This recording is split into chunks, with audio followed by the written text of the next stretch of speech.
Gusto magpa-braces? Wait lang. Madami po ang klase ng braces. Kung gusto malaman, stay tuned. Hello mga katuts! Baho sanggang how.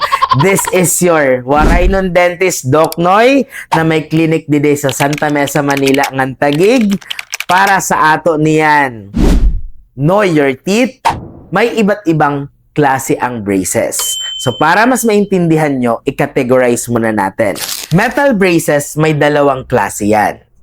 May conventional metal braces, ito yung common na nakikita nyo na may iba't ibang color ng rubber sa mga braces ng pasyente.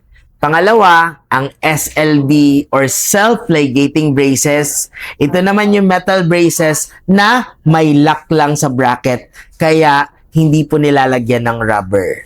So, ang next naman natin is yung tooth-colored braces. Ito naman ay meron ding dalawang klase.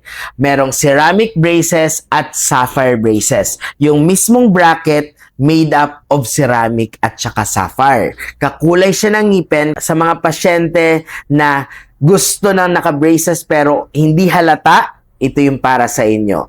At lastly, ang invisible braces. Ito naman ang braces na talagang literal na hindi pansinin na naka-braces ka kasi nga invisible ang braces. At ang kagandahan dito naman ay removable ito. So, pwede mo malinisan yung mga ngipin mo kahit naka-braces ka.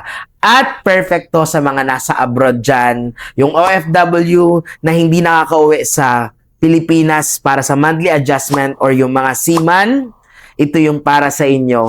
Kasi ibibigay lang namin yung mga trace set na pwede nyong palitan every 2 weeks. So kung hindi pa rin kayo decided right now at natapos yung video na to na may mga katanungan pa rin kayo, don't forget na mag-visit sa malapit na clinic sa inyo.